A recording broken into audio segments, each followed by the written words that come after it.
agora com a live da Captiva. Acompanhe nossas transmissões e receba um presente no final.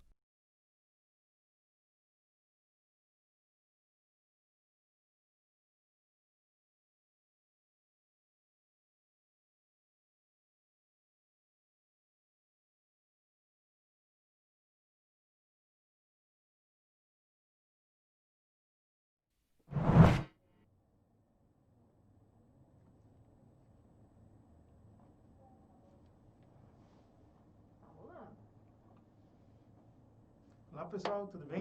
Prazer estar com vocês aqui.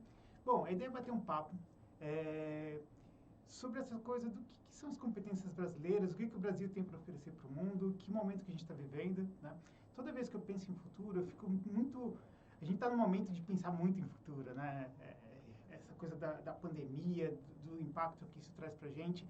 E aí eu fico pensando, puxa, tá bom, que mundo que é esse que vai surgir? Né, que está surgindo, quais são as competências que vão ser demandadas e como que a gente, como brasileiro, consegue se posicionar dentro desse novo universo, desse novo mundo, né? Quais são essas competências que a gente tem e como que a gente pode mobilizá-la para construir um futuro mais bacana, né? E, ao mesmo tempo, pensar em competências como povo, eu acho que é uma questão importante. Às vezes a gente pensa nas competências individuais, as competências hard skill, core skill, soft skill, mas por que essa demanda da cultura é importante? Né? Essa questão ficava me angustiando e eu fui tentar estudar um pouco sobre esse assunto, entender como que isso pode ajudar a gente nesse momento. Tá? Então, por isso, a ideia de trazer essa live. O que eu pretendo, então, conversar aqui hoje? Olha, puxa, quais são as competências culturais brasileiras? Né? Quais são os desafios desse novo mundo? E como que essas coisas podem ser trabalhadas para a gente construir um lugar melhor? Então, eu sou Irandi, CEO aqui da Captiva. A gente vem se divertindo com projetos de ensino à distância e agora de educação híbrida, educação sem distância, né? E em paralelo com as atividades aqui da empresa, eu dou aula como professor convidado no MBA da FIA, nos cursos de pós-graduação e graduação do Mackenzie, né? Então, tem uma trajetória acadêmica aí que se cruza com a trajetória aqui no ambiente corporativo. Mas, beleza, então. Vamos lá, vamos falar um pouco sobre essa tal da cultura brasileira. Mas, para falar dessa tal da cultura brasileira, eu acho importante a gente entender o que aconteceu ao longo desses últimos anos todos, com as outras nações, né? Como que elas lidaram com suas culturas e que impacto isso teve para o seu próprio desenvolvimento, né? E como que a gente pode se beneficiar desse entendimento para poder construir os nossos pontos, tá bom? Bom, pessoal, isso aqui é uma live, é um bate-papo, né? A gente não vai esgotar o assunto, mas eu quero deixar as inquietações, por isso fique super à vontade. Quem quiser fazer alguma pergunta, estamos por aqui. Eu vi que a Dariane já mandou um oi aqui, boa tarde. Né? E a gente vai batendo papo, tá bom? Então, podem fazer suas perguntas, a gente segue durante a live incorporando esses elementos, tá? Bom, então vamos lá. Vamos conversar um pouco, então, sobre essa coisa da cultura. Eu acho importante a gente entender esses elementos da cultura e como que isso impacta no Brasil, porque todo momento em que uma nação se lançou como uma grande potência econômica, ou como um motor da humanidade, né, ela conseguiu, de alguma forma, combinar elementos tecnológicos, de gestão, né, filosóficos, religiosos, né, com os seus traços culturais. Então, mobilizar em cima o desenvolvimento da sua organização em cima do que é natural para o seu time, essa é uma grande sacada. Né? Então, quais são esses momentos? Bom, eu acho que um estudo bacana que a gente tem para falar sobre agora, né, que é meio seminal para mim nessas reflexões, é um clássico que é o Weber. Então, quando o Weber vai falar lá da ética protestante, do espírito do capitalismo, né, ele está se questionando sobre, puxa, ele começa a analisar o que está acontecendo, o que aconteceu com as nações ao longo do século XIX, começo do século XX, e vai vendo, puxa, quais são as nações que estão ascendendo, né? Quais são as nações que estão perdendo potência, né, relevância nesse cenário da competição global. E ele percebe ali que, puxa, existe algo em comum com essas nações que estão ganhando espaço e aquelas que estão perdendo espaço. Então, olha lá, pessoal, quem está ganhando espaço no começo do século XX, final do século XIX, dentro desse xadrez aí da competição entre as nações? E ele começa a perceber que países como Estados Unidos, Inglaterra ainda é a superpotência, Holanda, Alemanha, né? São países que estão ascendentes, né? E os países que vinham tradicionalmente nos últimos séculos ditando o desenvolvimento, a evolução da sociedade, sobretudo, e aí a gente vai ter que fazer um recorte aqui, né, do Ocidente, né, da Europa Ocidental, ele vai percebendo que países como França, Portugal, Espanha estão perdendo alguns pontos nessa competição, né? E aí depois ele vai fazer toda uma reflexão sobre, então, qual que é o impacto da religião protestante dentro dessas questões sociais, né, e econômicas. Ele não faz um julgamento de valor sobre, puxa, é melhor essa ou aquela religião, mas ele percebe que existe ali alguma coisa que impulsiona essas nações, algumas nações adiante, né, e outras que estão fazendo com que a forma como elas se organizam perde um pouco dessa potência, ok? E aí, pessoal, essa reflexão do Weber também, para mim, bateu. Eu falei, opa, olha só, que legal. Então, tá bom. Então, se a gente for começar a pensar nos Estados Unidos, se a gente for pensar no Japão, na própria Alemanha, né, mais recentemente na Coreia, na China, como que dá esse processo de você pegar uma nação que ela estava no nível atrasado em relação às outras e começa a se reorganizar e se projetar adiante, tá bom? Então, deixa eu ver se tem... Lá, pessoal, tem bastante gente dando oi aqui. Eu vou dando oi também. Lá, a Lidiane, lá, a Carol, Gustavo, Priscila, obrigado pela audiência. Bom, vamos lá. Então, olha só, né? Se a gente pega os americanos, né? Os americanos, eles se formam dentro de uma noção que vem a sua colonização, de povoamento, eles começam a se estabelecer lá e constroem toda uma utopia, uma visão de mundo de que, olha, nós somos um novo mundo. Nós somos um mundo de oportunidades.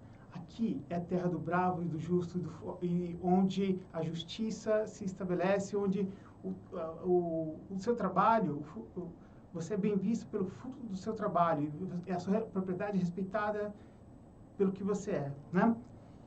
E essa lógica, esse sentimento de que, puxa vida, vamos construir um novo universo, vai se amalgamando com essa possibilidade de construir esse novo horizonte, e isso gera uma explosão de produtividade, de empreendedorismo e de capacidade de geração de riqueza, né? Bom, ok. Então, o capitalismo com essa cultura americana se juntam e eles começam a se desenvolver. Se eu pego os alemães, né, eles têm uma industrialização tardia, né? Mas eles começam a se organizar e emerge dali, com o próprio Weber, por exemplo, a estruturação de uma teoria burocrática, né? Então, quando a gente fala da burocracia, né, eu vou ter que tomar só um pouco de cuidado com essa visão um pouco... A burocracia hoje vem carregada de um monte de sentimentos, puxa, isso é uma coisa burocrática, né? Mas no século XIX, no começo do século XX, a burocracia é o que a gente tinha de mais moderno na gestão de um Estado, porque a gente substituía as relações pessoais pela capacidade de ter ordem, método e processo para que as coisas aconteçam, né? Mas quando eu pego um sistema burocrático, que é esse sistema quadrado, organizado, né, com princípios muito rígidos, né? Isso, de certa forma, tem a ver com os próprios traços culturais da cultura alemã, né? Então, os alemães estruturam um processo de gestão que reflete os seus valores culturais. Os americanos estruturaram um processo de gestão que refletia os seus valores culturais, né? E os japoneses, né? Sempre achei muito curioso, assim, puxa, como que o Japão, que ainda estava vivendo um modelo feudal no século XIX, de repente se junta com a Alemanha, peita o resto do mundo e fala assim, nós vamos mudar o mundo, né? A Ásia é nossa, a Alemanha, a Europa é sua e a gente vai dominar isso aqui. E constrói um exército, constrói uma indústria em questões de pouquíssimo espaço de tempo. E aí depois sofrem a queda na Segunda Guerra Mundial, se reorganizam novamente e na década de 80 chegam a ser a segunda potência econômica do mundo. Como que isso acontece? Né? E aí você vê o modelo de gestão, né, japonês e ele é lindo. Né? E é uma releitura do que a gente teve lá com os próprios americanos com Taylorismo. Né? E o que tem de interessante ali? Os japoneses, eles pegaram os livros ocidentais, pegaram os livros americanos, entenderam como que era o seu processo de gestão e olharam para a sua própria cultura. E falaram assim, olha, puxa, isso daqui é muito legal. Mas por que eles fazem desse jeito? Não faz sentido. Seria melhor se fosse assim, porque tem aquilo. Não, a gente pensa diferente. E construíram os seus próprios manuais de gestão. Né? Se apropriaram do que era o conceito de gestão de qualidade total e evoluíram esses conceitos. Né? E buscaram, dentro dos seus próprios traços culturais, o que era de relevante, o que refletia a cultura desse povo, né? E construíram empresas que se apropriavam dessas técnicas modernas de gestão do Ocidente, junto com os seus valores culturais. E, novamente, essa combinação foi explosiva. Né? E o Japão chega para o mundo e muda completamente a forma de se gerir empresas. Né? É difícil a gente pensar em fazer gestão de qualquer empresa hoje sem pensar em elementos como o próprio just-in-time, a terceirização, o benchmark, Kanban, né? Que são todas técnicas, né, que foram aprimoradas pelos japoneses e fizeram a composição desse modelo de gestão que traz a marca do Japão. Agora, não sei se alguém aqui já participou de algum processo de ISO 9000. Se quiser até levantar a mão aí e falar um pouco da experiência, super ok. Né? Mas quando você pega essa coisa da gestão da qualidade, né, de acordo com esse método japonês, tenta implementar aqui, normalmente os relatos são relatos de uma certa angústia, assim, porque, puxa vida, tem que fazer um monte de coisa que não é muito natural para a gente, né? Mas que você tem que fazer, porque senão você fica para trás. Né? Você tem que adaptar as suas empresas, a sua organização ao que existe mais moderno. Né? Então, a gente tem que se amalgamar ou fazer com que esse processo, né, que foi estabelecido numa outra cultura, funcione dentro da nossa. Né? Mas ok. Aí vamos. Né? E a China? Bom, a China é um outro ponto super interessante. Né? Então, até a década de 70, né, com todos os percalços que ela teve, estava num atraso econômico muito importante. Né? Até que eles começam a construir uma coisa completamente diferente, que até hoje não se sabe direito como que a China cresce tanto, né? Qual que é o seu modelo econômico, que fere muito dos princípios do que a gente entende como normal, como correto, né? da teoria econômica. E eles estão crescendo há 40 anos, a 5, 7, 10% ao ano. Né? E aí, então, a gente se rende e fala assim, não, poxa, o que eles fazem é um crescimento de um capitalismo de Estado, né? É um socialismo capitalista, é uma coisa diferente, né?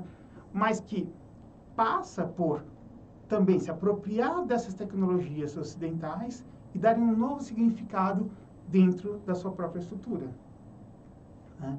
E aí é engraçado porque a gente sempre associou a questão do Japão, da China, com produtos de baixa qualidade, né? Nossa, produto Xing Ling, produto porcaria. Mas se a gente voltar lá para olhar as tirinhas, até tem uma tirinha da Mafalda que faz uma brincadeira com isso, ou se você olhar os comentários sobre os produtos japoneses na década de 70, também era sinônimo de produto porcaria. ok? Também era um produto que o pessoal falava assim, puxa, esse produto aqui é de baixíssima qualidade, né? Só que o que a China e o Japão têm em comum nesse sentido é que fala assim, olha, é uma porcaria, mas é minha porcaria. Essa é a melhor porcaria que eu consigo fazer agora, né? E a próxima vez que eu fizer, vai ser uma porcaria um pouco melhor. Né? Então, essa percepção de que, olha, é um processo, né? Que o que é importante é eu estar comprometido com essa entrega final. Eu fazer o meu melhor. E ter tranquilidade, que as coisas vão naturalmente melhorar, né? E eles trazem isso, pô, quando a gente fala, são sociedades milenares, né? A gente está associado a esse ponto. Então, são sociedades que estão evoluindo, que estão lidando com essa questão do crescimento e de pai para filho, né? Na forja de uma espada, no domínio de uma técnica para a construção de um vaso ou para o elemento militar, né? O que a gente vai vendo, então, é que eles trazem técnicas modernas para esses seus valores culturais. E quando a gente olha para a China agora hoje, tudo bem, ainda tem produtos de baixíssima qualidade? Tem.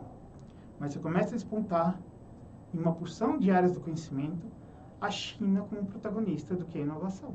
Né? Então, por exemplo, inteligência artificial hoje, ela rivaliza de igual para igual o domínio dessa área do conhecimento com os americanos. Né? Então, olha, ela usou muito fortemente essa questão de, se quer vender para a China, eu tenho aqui 1 bilhão e meio de consumidores, mas você tem que abrir uma fábrica aqui e você tem que ser nosso sócio, né? E aí eu me aproprio disso e eu sigo adiante. Usar a seu favor o seu próprio porte. Tudo bem, pessoal? Tudo isso de preâmbulo para a gente chegar, então, no Brasil. E aí, então? O que o Brasil tem a oferecer para o mundo e quais são essas nossas características, né? Para onde que a gente consegue apontar? E aí? Qual o traço importante da nossa cultura? O que chama a atenção? A gente pode falar de coisas, né? Não, olha, o jeitinho brasileiro.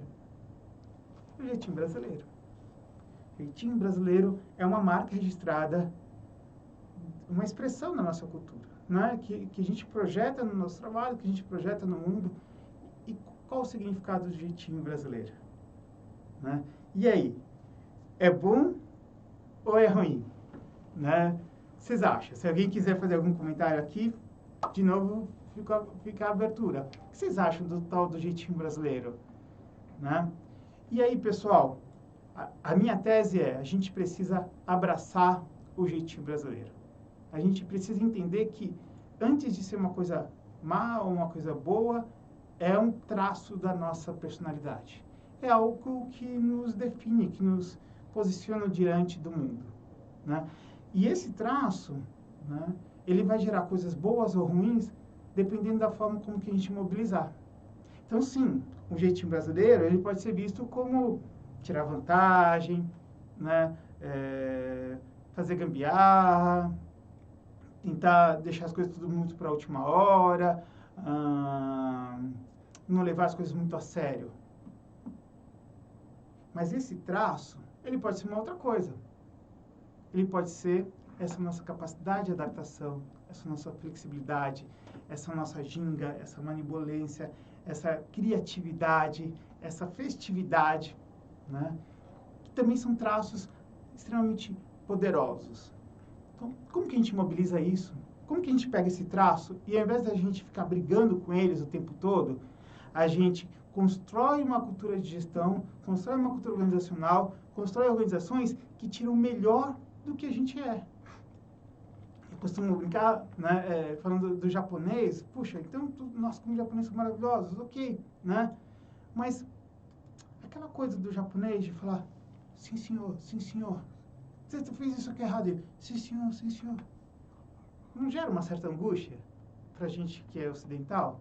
Né? Você não ficaria preocupado se seu filho tivesse um comportamento mais submisso, mas, nossa, puxa, não, sim senhor. Você fala, não, tem que ter peito aberto, tem que ir para cima, tem que, né?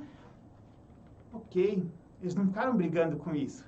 Eles entenderam que é assim que eles funcionavam na sociedade deles e construíram um modelo de gestão que se mobilizava a partir disso. Né? E agora, quando a gente olha para o século XXI, quando a gente olha para os desafios que estão acontecendo aí para frente, quando a gente olha para as empresas que estão emergindo desses momentos de transformação, né? Quais são as competências que se pede desse profissional do século XXI? Né? O que se espera dele? Ok, eu preciso de hard skills, eu preciso de coisas como saber computação, saber programar, saber business intelligence, eu preciso saber muito de matemática, eu preciso saber muito de marketing, ok. Né? Mas o que eu espero desse profissional? Né? Qual que é o comportamento dele? Para que essas competências técnicas todas aconteçam, como que elas têm que ser adaptadas? E aí, como são as empresas do Vale do Silício? Né? Que tipo de comportamento, de ambiente, uma empresa de alta tecnologia tem? E aí a gente percebe que as empresas de alta tecnologia tentam criar um ambiente descontraído, leve, criativo, flexível, onde as coisas se adaptam, onde eu tenho capacidade de pensar em soluções diferentes, onde eu uso a diversidade de uma forma intensa a nosso favor. E aí, pessoal, quando eu olho para isso, eu vejo que, caramba, olha só, o que eu espero de uma empresa do século XXI são aquelas coisas que a gente lista super bem, que são naturais para a gente, que são naturais na nossa forma de ser. Então, eu fico olhando que a gente tem uma contribuição muito importante, muito significativa para o mundo. E que o século XXI nos pertence. Né? Tudo bem, temos problemas. Os problemas estão sempre aí e temos que lidar com eles. Né? Mas o legal é saber que a gente tem os recursos para lidar com isso. Né? E o que a gente precisa, então, é fazer esse processo de absorver essas tecnologias de gestão, né? Da mesma forma como que outros povos fizeram, significar isso dentro da nossa cultura e dar um propósito, dar um significado, um horizonte que mobilize as mentes e os corações para que as pessoas sigam em busca desse e construam e consigam realizar todo o potencial que a gente tem, tá bom? Bom, pessoal, foi uma conversa rápida, eu acho que eu passei dando highlights de uma porção de coisas, mas eu fico super à disposição para bater papo e espero que tenha conseguido trazer aí uma boa reflexão sobre o tema, tá bom? Obrigado pela audiência. Deixa eu ver aqui se a gente tem algum ponto no chat. Tá bom? Ângela comentou que depende, acho que eu estava falando lá atrás, né, sobre como que é a cultura do jeitinho brasileiro. É isso, adaptabilidade é o que leva a vantagem, né? É isso, né? É os dois, né?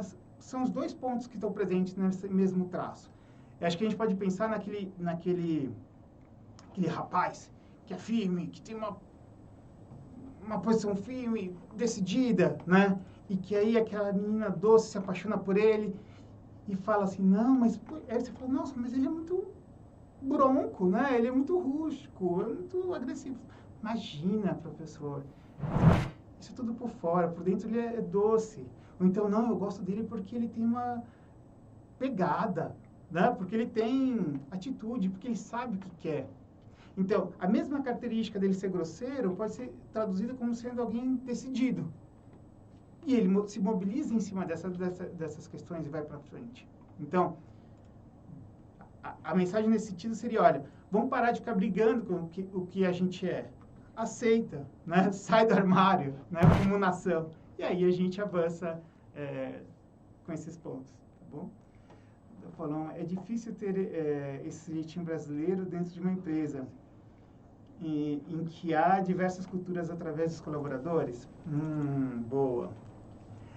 É muito interessante isso. Né? Tem um estudo do Hofstede que ele compara cultura nacional com cultura organizacional. Né? E ele fez um estudo com os colaboradores da IBM e mais de 100 países. Foi um estudo fantástico da década de 80, começo da década de 90, onde ele trouxe elementos muito fortes sobre como que essa mesma organização IBM ela se comportava nos diferentes países. Né? E um dos resultados bacanas do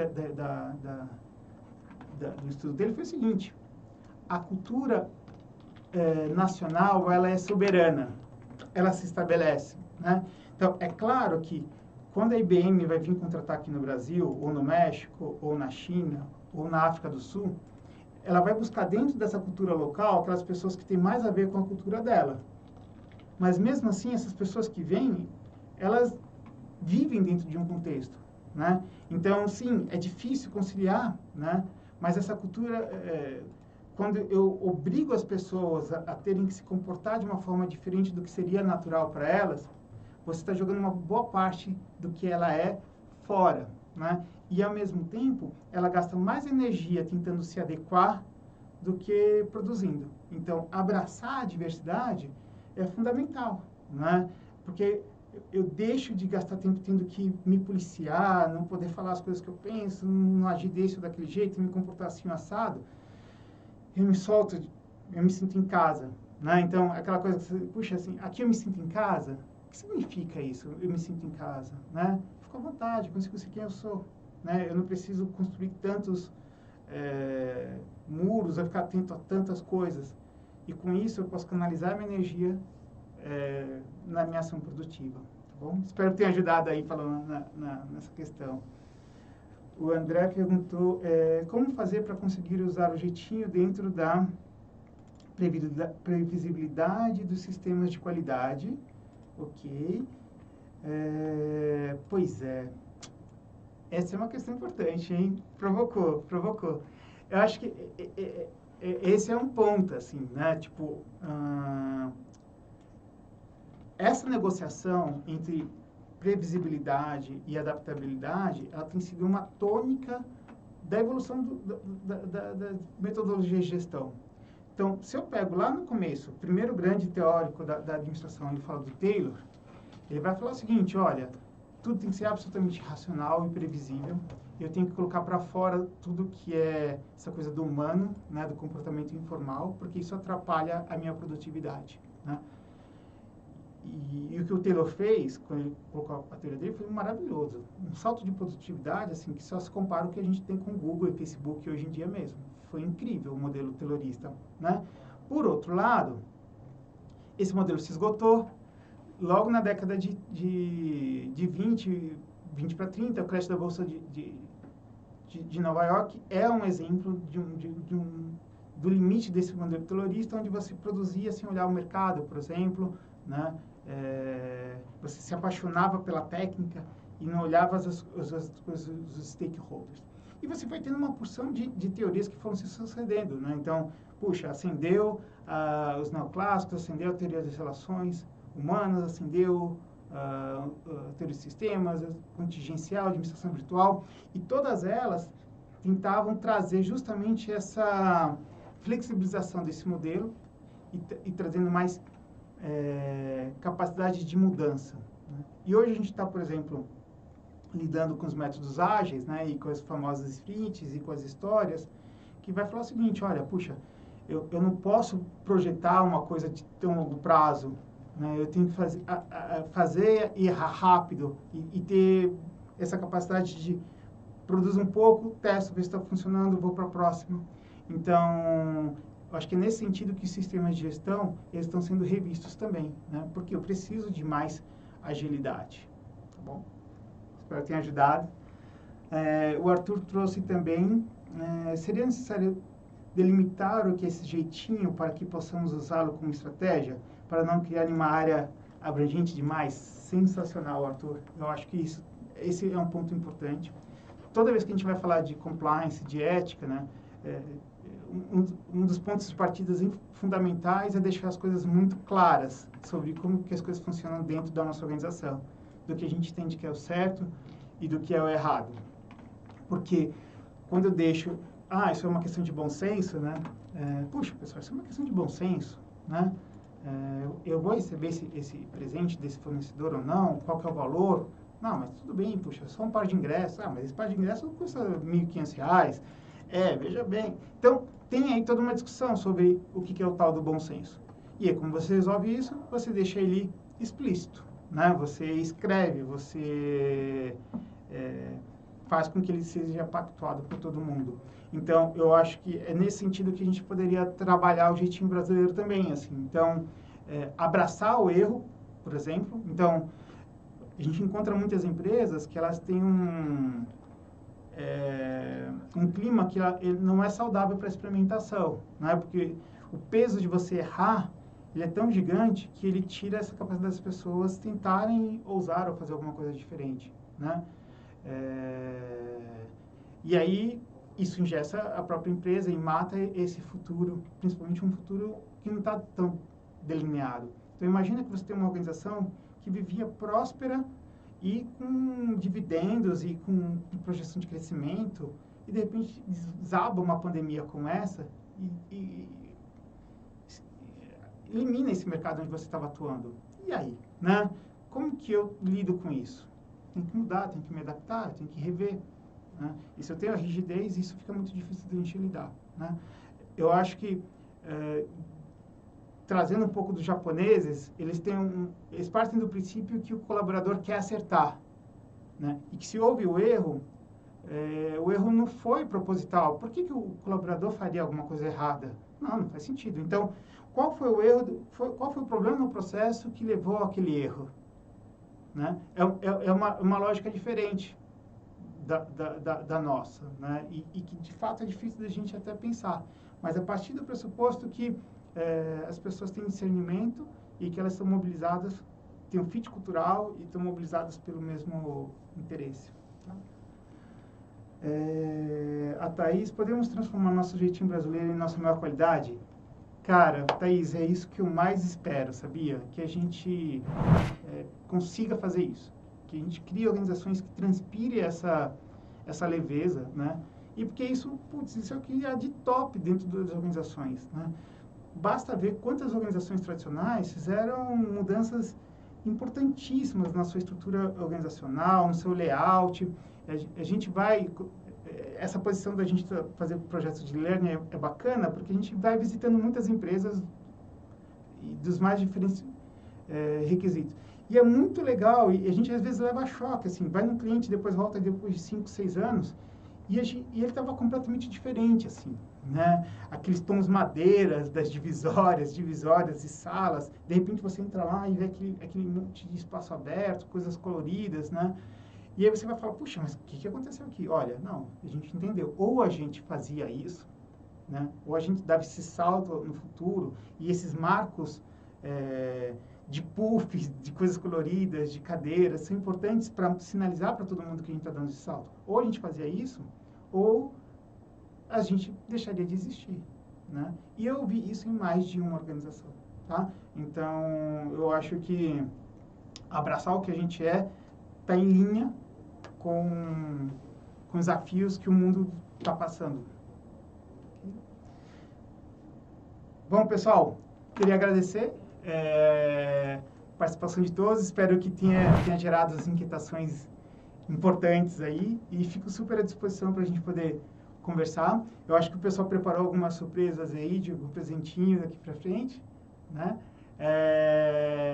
Então, espero... Tem mais uma surpresa no finalzinho do vídeo. É isso, tá bom? Bom, e a gente se encontra por aí. Um abraço, viu? A Captiva agradece a sua participação. Você acaba de ganhar uma matrícula para o curso Comunicação Não Violenta. Inscreva-se através do link. Estamos à disposição para falar sobre nossas soluções educacionais em nossa plataforma LMS. Entre em contato pelo nosso site ou pelo WhatsApp